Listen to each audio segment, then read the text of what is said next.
하나님을 가장 가치 있게 여기면서 예배하는 여러분들을 진심으로 사랑하고 축복합니다. 여러분을 너무나 사랑하시는 주님께서 말씀하시는데요, 그 말씀을 함께 나누도록 하겠습니다. 신명기 20장 1절에서 4절 말씀입니다. 신명기 20장 1절에서 4절까지 우리 한 목소리로 같이 읽도록 하겠습니다.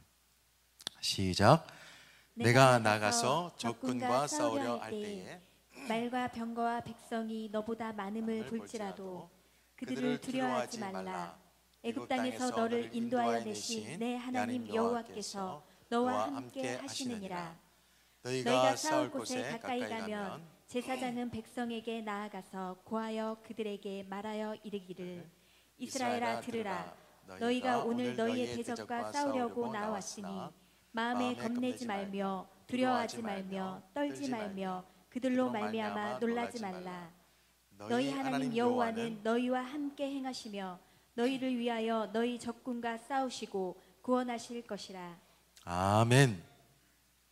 요즘 언론 매체들과 또 출판되어지는 책들을 보면 코로나 이후에 관한 책들이 참 많이 있습니다. 그런 내용도 정말 많이 나오고 있습니다.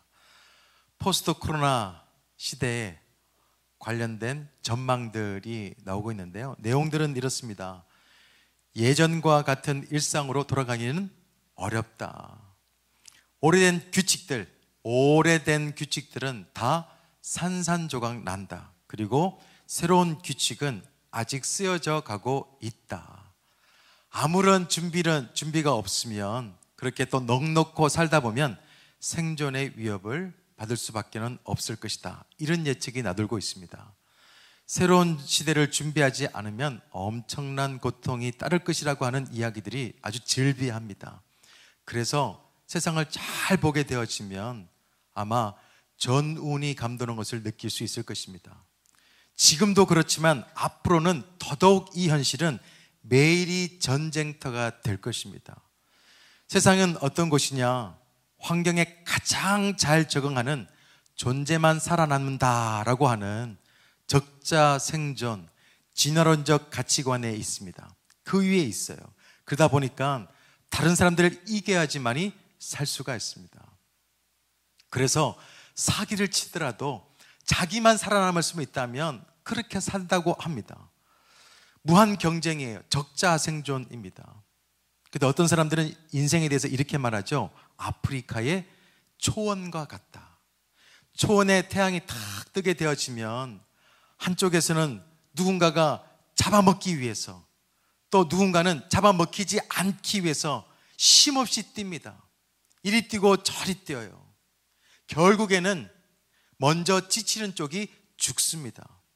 얼마나 두렵고 지치는 이야기입니까? 이에 대해서 러시아 대표적인 문호 한 분께서는 이렇게 말합니다. 오늘 걷지 않으면 내일은 뛰어야 한다. 그래서 내일 미친 듯이 뛰지 않도록 하기 위해서 오늘 힘들더라도 아프더라도 한 발자국이라도 더 내디뎌야 된다. 이게 인생이다. 이렇게 얘기하신 분들이 있습니다. 어떤 사람들은 이런 현실을 외면하고 싶어요. 이 현실에서 도피하고 싶습니다. 그렇지만 학생들이 공부하기 싫다고 해서 학교 안 가면 당장은 자유로울 수 있죠. 그렇지만 내일은 더 힘들어질 것이고 비참해질 것입니다. 직장 생활도 마찬가지고 부부 생활도 마찬가지고 가정도 마찬가지입니다. 아니, 신앙생활도 마찬가지예요. 어떤 성도님들은 헌신하는 것이 부담스럽다라고 해서 편한 교회를 찾고 있습니다. 물론 당장은 편할 수 있을 것입니다. 그런데 절대로 믿음의 진보는 없을 것입니다. 정말 작은 고난이 와도요, 넘어져요. 작은 시험에도 쉽게 넘어집니다. 원래 신앙생활이라는 것은 본래가 힘들고 버거운 거예요. 신앙생활은 한가로운 캠핑이 아닙니다. 아주 처절한 영적 전쟁이에요. 우리가 육적인 존재이고 육체를 안고 살아가고 있지만 생명을 소유한 영적인 존재이기 때문에 이 땅에서 살아가는 것은 단순한 삶이 아니라 영적인 전쟁의 삶을 살아가고 있는 것입니다. 그래서 오늘의 본문의 말씀도 보면 4번씩이나 이렇게 반복하는 것을 볼 수 있습니다. 1절에 보면 싸우려고 할 때에, 2절에는 싸울 곳에, 3절에는 싸우려고, 4절에는 싸우시고. 그래요, 인생은 끊임없는 싸움의 연속입니다. 나 자신하고도 싸웁니다. 연약한 나와 게으름 나하고도 싸워요. 가정에서도 싸우는 것이 있습니다. 자기 주장을 관철하기 위해서 싸워야 돼요. 직장에서도, 사업장에서도 어떻게 해서든 살아남기 위해서 싸우며 살아가는 것이 인생입니다. 욥기서에서도 하나님께서는 인생에 대해서 이렇게 말하죠. 7장 1절입니다. 세상에 있는 인생에게 전쟁이 있지 아니하냐. 그 날이 품꾼의 날과 같지 아니하냐. 하나님께서도 인생에 대해서 전쟁과 같다 이렇게 표현하시고, 하루 벌어서 하루 먹고 사는 품꾼의 아주 고단한 나날처럼 늘 근심과 걱정과 두려움 속에 사는 거야, 이렇게 말씀하고 계세요. 그러다 보니까 예수님께서도 예수님께서 직접 명령하시는 것이 세보니까 125개라고 말합니다. 그 중에 21가지가 뭐냐 하면 이 두려움에 관한 이야기예요. 예수님께서 제자들을 향해서, 그리고 지금 현대를 살아가고 있는 우리들을 향해서 말씀하십니다. 두려워하지 말고 용기를 내며 살아라고 몇 번이나 당부합니다. 혹시나 여러분 가운데서도 두려운 가운데 있는 분들이 있다고 하신다면 오늘 말씀을 잘 들어야 됩니다. 3절에 이렇게 시작해요. 이스라엘아 들어라. 이스라엘아 들어라. 너희가 오늘 너희의 대적과 싸우려고 나왔으니 마음에 겁내지 말며 두려워하지 말며 떨지 말며 그들로 말미암아 놀라지 마라. 하나님께서 이렇게 말씀하고 계셔요. 두려워 말고 떨지도 말아라고. 그러면 어떻게 하면은 우리가 두려워하지 않고 하나님께서 원하시는 그 선한 싸움에 승리하면서 살아갈 수 있을 것인가? 승리의 전략은 무엇인가? 첫 번째는 이것입니다. 하나님이 우리와 함께 행하신다는 것을 믿는 거예요. 하나님이 우리와 함께 행하심을 믿을 수 있는 이 시간이 되기를 소망합니다. 1절 말씀에 보면 애굽 땅에서 너희를 인도하여 내신 내 하나님 여호와께서 너와 함께 하시느니라. 우리가 두려워도 두려워하지 않아야 될 이유는 하나님이 우리와 함께 하시기 때문이에요. 함께 하심 임마누엘의 신비가 있습니다. 단지 하나님께서는 우리와 함께 하시는 것만이 아니라 함께 하시면서 행하신다고 약속하고 계셔요. 4절에 보면 이렇게 기록되어 있죠. 너희 하나님 여호와는 너희와 함께 어떻게 행하심이요. 여기서 함께 행하신다는 말은 단순히 한 번만이 아니라 아주 지속적으로 행하신다는 말씀입니다. 하나님은 한 번만 우리와 함께 하시면서 행하는 것, 그것이 아니라 영원히 지속적으로 우리와 함께 하시면서 행하신다는 말씀이에요. 전능하신 하나님께서 우리와 함께 행하신다는 사실을 믿게 되어지면 우리는 세상에 대해서 두려워할 이유가 전혀 없습니다. 사람을 겁낼 이유가 없어요. 미래에 대해서 두려워할 이유가 없습니다. 문제에 대해서 놀랄 이유도 전혀 없어요.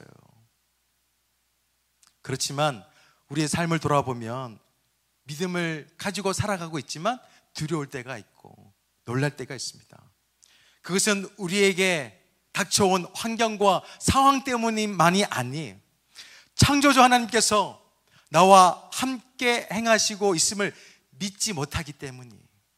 전능하신 하나님께서 나와 함께 행하고 계심을 믿지 못하기 때문에 두려운 거예요.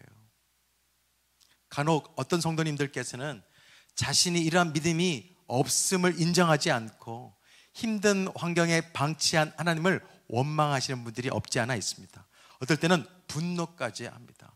하나님께서 찾아와셨음에도 불구하고, 하나님께서 말씀해 주셨음에도 불구하고 그 말씀에 대해서 오히려 반응이 긍정적인 반응이 아니라 부정적인 반응을 하는 사람이 있습니다. 성경에 보니까 기드온이 그랬어요. 사사기 6장 6절에 보면 이스라엘이 미디안으로 말미암아 궁핍함이 심한지라 11절 요아스의 아들 기드온이 미디안 사람에게 알리지 아니하려 하여 밀을 포도주 틀에서 타작하더니. 기드온이 살던 이스라엘 그 땅은 굉장히 궁핍했습니다. 궁핍함이 이루 말할 수가 없었어요. 왜냐하면 강대국 미디안이요, 언제 쳐들어오냐, 이스라엘 백성들이 농사를 짓고 추수할 때쯤 되면 쳐들어와요. 좀 잘 살려고 하면 그때마다 찾아옵니다. 그래서 메뚜기 떼처럼 그 모든 것을 다 휩쓸어 가요. 그 횡포와 그 약탈이 두려웠던 기드온은요, 자신이 추수한 곡식들을 가지고 숨어서 타작을 합니다. 그 두려움에 떨고 있던 기드온에게 여호와의 천사가 찾아가죠. 찾아가서 이런 말을 해요. 12절 보면 여호와의 사자가 기드온에게 나타나 이르되 큰 용사여, 여호와께서 너와 함께 계시도다. 천사가 그렇게 말합니다. 하나님께서 그렇게 말씀하시는데요, 기드온 그 말씀에 대해서 이렇게 대답합니다. 13절 보면 기드온이 그에게 대답하되 오 나의 주여, 여호와께서 우리와 함께 계시면 어찌하여 이 모든 일이 우리에게 일어났나이까. 기드온이 뭔가 예의를 갖춰서 말하는 것 같지만 사실 그런 표현이 아니에요. 그냥 우리처럼 표현하게 되어지면 이렇게 됩니다. 하나님이 나와 함께 하시는 거, 그게 뭐야고요? 하나님께서 나에게 큰 용사라고 말씀하십니까? 무슨 제가 큰 용사예요? 하나님께서 언제 나와 함께 하셨습니까? 언제요? 이렇게 표현하고 있는 거예요. 그렇지만 여러분 꼭 기억하시기 바랍니다. 하나님의 말씀은 항상 옳다는 사실을 꼭 믿으시기를 바랍니다. 하나님이여 우리와 함께 하시면 우리는 큰 용사가 될 수가 있어요. 문제는 우리와 함께 하시는 그 하나님이 우리를 위해서 행하신다고 하는 것을 믿지 못하기 때문에 우리는 여전히 작은 자가 되고 있다는 사실입니다. 솔직히 기드온처럼 현실적으로 괴롭고 두려울 때 하나님께서 함께 하신다라고 하는 그 사실을 믿고 살아가는 것이 쉽지는 않아요. 특히 오랫동안 해결되지 않은 그 문제 속에서, 그 상황 속에 있을 때 그 속에서 하나님을 기다리는 거 너무너무 힘듭니다. 기드온이 그랬어요. 무려 7년 동안 계속되어지는, 이어지는 이 미디안의 침략 속에서, 핍박 속에서 하나님께서 함께 행하신다는 그 사실을 믿고 살아가는 것이요, 견디는 게 너무너무 힘들었어요. 그래서 죽음의 위기 앞에서 자포자기하고 그냥 하나님 탓하고 하나님께서 나와 함께 하신다는 그 사실을 부정하면서 살아가는 것, 그리고 그 현실 속에서 순응하면서 살아가는 것이 훨씬 더 편했던 것입니다. 혹시 여러분 중에 모든 삶의 문제가 하나님의 탓이고 환경 탓이고 배우자 탓이고 내 무능력함 탓이고 그러면서 자책하고 낙심하면서 살아가고 있는 분들이 계시나요? 하나님께서 나와 함께 계신다고 한다면 왜 내 인생이 이렇게 되었습니까? 내 삶이 왜 이렇게 되었습니까? 우리의 부부관계가, 우리 자식과의 관계가 왜 이렇게 되었습니까? 큰 용사였던 기드온도 이렇게 한탄하면서 살았어요. 인생의 무게가 너무 무거우니까 낙심했습니다. 하나님께서 아무리 너 큰 용사야 그렇게 말해도요, 그 말씀에 대해서 반응은 시큰둥합니다. 15절 보세요. 그러나 기드온이 그에게 대답하되 오 주여, 내가 무엇으로 이스라엘을 구원하리이까? 보소서, 나의 집은 므낫세 중에 극히 약하고 나는 내 아버지 집에서 가장 작은 자이니이다. 근데 하나님은 물러서지 않습니다. 다시 기드온에게 여호와 사자를 보냅니다. 그리고 다시 말하게 해요. 16절입니다. 여호와께서 그에게 이르시되 내가 반드시 너와 함께 하리니 내가 미디안 사람 치기를 한 사람을 치듯 하겠다. 인생의 반전은 어디서 이루어지냐? 여기서 이루어지는 거예요. 하나님이 함께 행하신다는 이 믿음이 기드온 가운데 생기니까요, 사람이 완전히 달라집니다. 달라도 너무 달라져요. 겨우 300명 용사와 함께 수십만 명의 이 미디안 용사들을 쳐서 이기게 돼요. 어떻게 그렇게 할 수 있을까? 문제는 내 상황, 내 환경이 아니에요. 하나님을 믿는 믿음에 있습니다. 하나님께서 나와 함께 하시고 나를 위해서 행하시는 것을 믿게 되어지면요, 저뿐만 아니라 여기 있는 모든 사람들이 다 달라질 수밖에 없어요. 이게 믿음의 반전이에요. 믿음의 신비입니다. 우리가 하나님에 대해서 모든 것을 알아서 우리 인생이 바뀌는 게 아니에요. 하나님께서 나와 함께 하신다, 하나님께서 나와 행하신다라고 하는 아주 작은 팩트, 이 사실이 우리 삶을 이끌어 가는 거예요. 두려운 현실을 주목하지 마시고 믿음의 눈을 들어서 주님을 주목할 수 있는 믿음이 저와 여러분의 믿음이 되기를 소망합니다. 기도원 굉장히 작은 자라고 여겼어요. 그런데 그 마음속에 믿음이 들어가게 되었습니다. 돌아보니까 자기가 큰 용사가 되었어요. 그 핵심에 뭐가 있었냐? 믿음이 있었습니다. 나를 위해서 행하시는 그 하나님을 믿었더니 우리 인생은 달라질 수 있는 거예요. 오늘 이 예배의 전과 후가 달라질 수 있는 것, 하나님께서 나를 위해서 함께 하시고 행한다는 그 사실을 믿게 되어지면 우리의 삶은 전과 후가 달라질 것입니다. 큰 믿음을 소유할 수 있는 믿음의 영사가 저와 여러분이 되기를 소망합니다. 그런데요, 저는 이런 기드온의 위대한 승리의 스토리 속에서 보니까 하나님께서 왜 이왕이면 32,000명이라고 하는 사람들을 어렵게 구했거든요. 그 사람들과 함께 싸우시지 왜 굳이 사람들 돌려보내고 300명만 함께 싸우게 했을까? 그 이유를 우리 신명기 20장 쭉 읽다 보니까 답이 있어요. 8절에 이렇게 기록되어 있습니다. 한번 같이 읽어볼까요?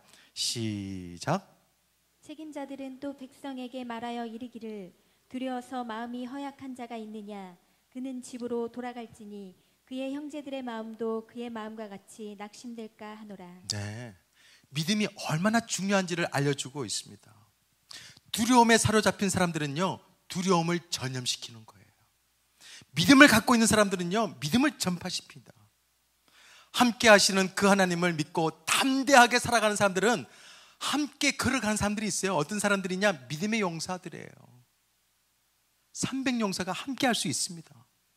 여러분, 함께 하시는 하나님에 대한 믿음이 없어서 두려워하다가 집으로 다시 돌아간 다수가 되지 마시고요, 여러분과 함께 행하시는 하나님을 믿음으로 위대한 승리를 경험했던 300용사가 저와 여러분이 되기를 소망합니다. 사무엘상 14장 6절 말씀, 여호와의 구원은 사람이 많고 적음에 달리지 아니하였다. 보이는 현실보다 더 중요한 게 있습니다. 보이지 않는 믿음이에요. 그래서 성경을 보면 두려워하지 말라는 말이 계속 반복되어집니다. 모세에게도 그랬어요. 여호수아에게도 그랬습니다. 기드온에게도 그랬어요. 하나님께서 부르신 그 모든 사람들에게 말씀하십니다. 심지어 저와 이 자리에 있는 모든 여러분들에게도 두려워하지 마라, 나를 믿어라, 그렇게 말씀하고 있습니다. 그 음성을 들을 수 있는 영적인 귀가 열리기를 소망합니다. 신약 성경에도 보니까요, 회당장 야이로 그 딸 이야기가 나옵니다. 너무나 잘 아실 텐데 예수님께서 그 아이를 고치시기 위해서 야이로 집을 향하고 있습니다. 야이로가 살려달라고 해서 그 음성을 듣고 그 믿음대로 따라가려고 하는데 혈우병 걸린 여자도 고쳐줘야 되고 이 모양 저 모양으로 일하시다가 보니까 지체하게 되었어요. 그래서 야이로 집에서 사람이 왔습니다. 그리고 야이로에게 말합니다. 예수님께서 계신 그곳에서 말하죠. 야이로의 딸이 죽었다라고. 그렇게 이야기를 하는 거예요. 야이로의 마음이 얼마나 많이 무너졌겠습니까? 허탈하죠. 절망스럽습니다. 앞으로 나는 어떻게 살아갈 것인가 두렵기도 합니다. 실망스러웠어요. 그게 야이로의 믿음을 다 무너뜨리고 있었습니다. 그때 주님께서 말씀하세요. 야이로가 그 말을 듣습니다. 누가복음 8장 50절입니다. 예수께서 들으시고 이르시되 두려워하지 말고 믿기만 해라. 그리하면 딸이 구원을 얻으리라. 주님께서 하시는 그 말씀을 꼭 들으시기를 바랍니다. 하나님께서 너희와 함께 하겠다, 내가 너희와 함께 하면서 행하겠다 라고 하시는 그 음성을 들을 수 있는 믿음의 사람들이 되시기를 소망합니다. 사랑하는 꿈의 가족 여러분, 마음이 두려울수록, 인생이 전쟁과 같을수록 더욱 우리와 영원히 함께 하시는 하나님의 행하심을 기대하면서 살아갈 수 있는 믿음이 되시기를 소망합니다. 지난주에 말씀드렸어요. 하나님께서 우리를 온전케 하시는데 그 하나님과 온전한 관계를 맺으면서 온전한 믿음으로 살아가기만 한다면, 제가 말씀을 의지해서 약속 하나 드릴게요. 마지막에는 우리 모두가 다 웃게 될 줄로 믿습니다. 이게 승리의 전략이에요. 하나님께서 우리와 함께 하시고 함께 행하신다, 그 사실을 듣고 그 말씀 따라 살아가는 것, 승리의 삶이에요. 또 한 가지 승리의 전략이 있습니다. 두려워하지 않고 승리할 수 있는 것. 하나님이 우리를 위해서 싸우신다는 사실을 믿어야 돼요. 하나님께서 우리를 위해서 싸우신다고 하는 이 말씀을 듣고 믿어야 됩니다. 여러분께서도 다 경험해 봤겠지만 이 세상을 살아간다는 것은 싸움의 연속이잖아요. 치열한 전쟁을 피할 수가 없어요. 내 능력으로 해봤어요. 내 실력도 한번 동원해 봤습니다. 이기기는커녕 간신히 버티기도 힘들 때가 너무 많았어요. 1절 말씀 보세요. 내가 나가서 적군과 싸우려 할 때에 말과 병거와 백성이 너보다 많음을 볼지라도. 맞아요. 우리의 능력이 대단한 것 같지만 우리보다 능력이 더 많은 사람들이 많습니다. 세상이 쉽지만은 않아요. 내 실력과 능력으로 이겨내기에는 참 불가능하다. 사단도요, 주님 안에 우리가 안에 없으면 사단 우리 이기기가 절대 어렵습니다. 그러나 정말 감사한 것이 있습니다. 우리가 지금 싸우는 싸움은 나 혼자 싸우는 게 아니에요. 하나님께서 우리를 위해서 싸우고 계시다는 사실을 믿을 수 있는 믿음이 되기를 소망합니다. 본문 4절 말씀 보세요. 너희 하나님 여호와는 너희와 함께 행하시며 너희를 위하여 너희 적군과 싸우시고 구원하실 거라. 그렇게 말씀하십니다. 그래요. 세상 사람들은 자신을 위해서 홀로 싸워요. 그렇지만 하나님께서는 우리를 위해서 싸웁니다.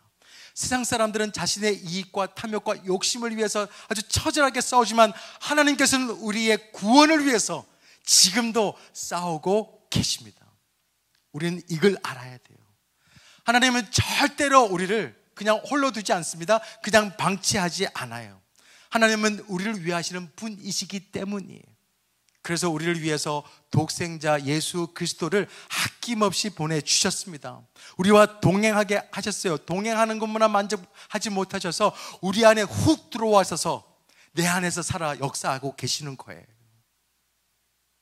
하나님은 전쟁터와 같은 세상에서 고아처럼 내버려 두지 않습니다. 우리를 위해서 정말 모든 것을 다 걸고 싸우시는 분이심을 믿는 건 이게 얼마나 중요한지 모릅니다.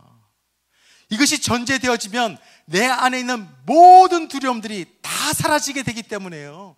항상 우리 삶 속에서 전제해야 될 것, 하나님은 나를 위해서 싸우신다.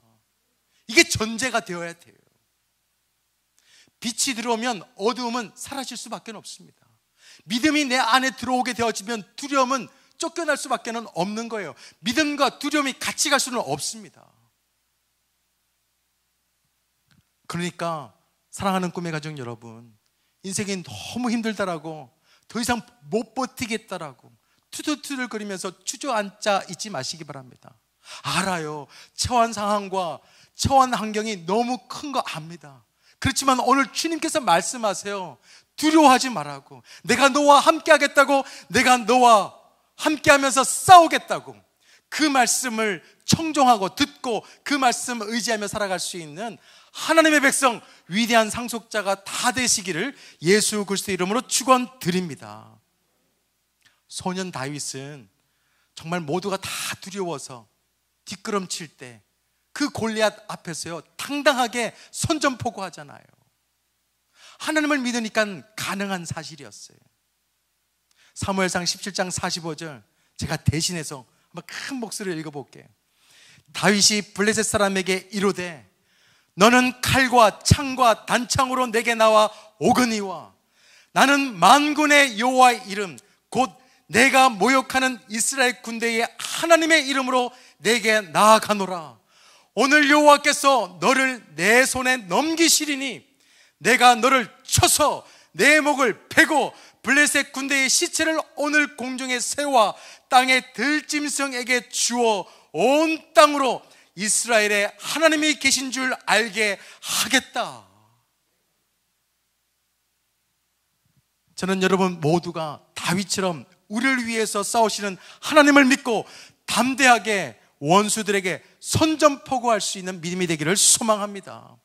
하나님이 나를 위해서 함께 하시는데, 나를 위해서 싸우시는데, 우리도 하나님의 이름을 붙잡고 하나님을 위해서 나아가면서 하나님의 이름과 하나님의 명예를 높이겠다라고 하는 그런 믿음이 있으면 너무너무 좋겠습니다. 그래서 본문 3절은 이렇게 말씀하죠. 말하여 이르기를 이스라엘아 들으라.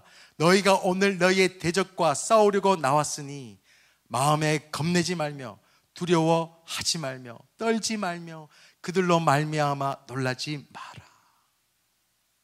마음에 겁내지 말면 무슨 의미입니까? 너희 마음을 약하게 하지 마. 두려워하지 말며 저의 군사력을 보면서 겁내지 마. 떨지 말아라. 불안에 동요하거나 방황하지 말고 당황하지도 마라. 놀라지 마라. 그들에게서 도망치거나 굴복하지 말아라. 하나님께서 우리를 위해서 싸우신다고 약속하셨으니 하나님의 힘과 하나님의 이름으로 승리하는 믿음의 사람들이 다 되시기를 예수 그리스도 이름으로 축원드립니다. 하나님은 두려움에 떠는 백성들에게 이렇게 말씀하십니다. 사무엘하 7장 9절 내가 가는 모든 곳에서 내가 너와 함께 있어 내 모든 원수를 내 앞에서 멸하였은즉 땅에서 위대한 자들의 이름같이 내 이름을 위대하게 만들어 주리라. 이렇게 살아가기 위해서 꼭 필요한 게 있습니다. 주님의 음성이에요. 하나님께서 말씀하시죠. 내가 너를 위해서 싸우겠다. 이 전제를 꼭 가지고 있어야 됩니다. 말씀을 맺겠습니다. 맥스 루케이도 목사님께서 예수의 유산이라고 하는 책 쓰시는데요. 그 내용에 보면 이런 내용이 있어요. 요수아가 요단강을 건너서 남부전쟁, 또 중부전쟁, 남부전쟁, 북부전쟁 이렇게 치르면서 가나안 땅을 점령합니다. 거의 마지막 때쯤 되니까 이스라엘 백성들과 싸웠던 적들의 이름을 기록하는 곳이 있어요. 그 방식이 좀 흥미롭습니다. 요수아서 12장 9절에서 17에 보면 이런 식으로 기록되어 있어요. 여리고 왕 하나, 베델 근처 아이 왕 하나, 예루살렘 왕 하나, 헤브론 왕 하나, 이런 식으로 31줄이 이렇게 이어져요. 각 줄에는 전쟁을 치렀던 왕, 그리고 하나라고 하는 영어로 원, 이게 계속 반복되어집니다. 가만히 보니까 그런 생각이 드는 거예요. 경기를 치를 때 대진표가 있잖아요. 예선전부터 해서 뭐 64강, 32강 막 그 대진표를 보면서 상대를 이긴 데다가 X표를 하는 거예요. 하나씩 하나씩 X표를 합니다. 최종 결과가 어떻게 되었을까? 여호수아와 이스라엘 백성들은 31승, 가나안 족속은 0승, 모든 게 패했어요. 그래요. 이게 여러분들을 향한 하나님의 목표예요. 패배보다 승리가 있는 삶, 절망보다 소망이 있는 삶, 슬픔보다 기쁨이 있는 삶, 이것이 하나님께서 여러분들에게 주신 축복의 유산임을 믿으시기를 바랍니다. 여러분의 메모장에다가 여러분을 괴롭히는 적군들의 이름을 한번 써보세요. 하나님께서 함께 싸우심을 믿고 살아가 보세요. 그러면 어느 날 보니까 X를 치고 있는 여러분의 모습을 보게 되어질 것입니다. 우울함, 절망, 걱정, 두려움, 그 하나하나가 X표가 쳐질 거예요. 하나님께서 나와 함께 하시고 나를 위해서 싸우신다고 하는 그 믿음이 우리를 승리의 사람으로 만들어가 주심을 꼭 믿으시기를 바랍니다. 우리가 잘 아는 말씀이 있죠? 로마서 8장 31절, 32절. 우리 믿음의 고백으로 우리 함께 정말 믿음을 다해서 함께 읽도록 하겠습니다. 시작. 만일 하나님이 우리를 위하시면 누가 우리를 대적하리요? 자기 아들을 아끼지 아니하시고 우리 모든 사람을 위하여 내주시니가 어찌 그 아들과 함께 모든 것을 우리에게 주시지 않겠느냐. 아멘. 그 어떤 힘들고 두려운 상황이 있을지라도 결코 두려워하지 마시기 바랍니다. 오늘 두 가지 말씀을 나눴어요. 하나님께서 우리와 함께 행하신다. 하나님께서 우리를 위해서 항상 싸우신다.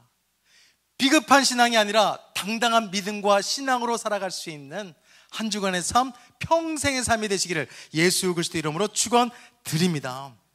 요한일서 5장 4절 같이 읽고 찬양하기를 원하는데요. 함께 읽겠습니다. 시작.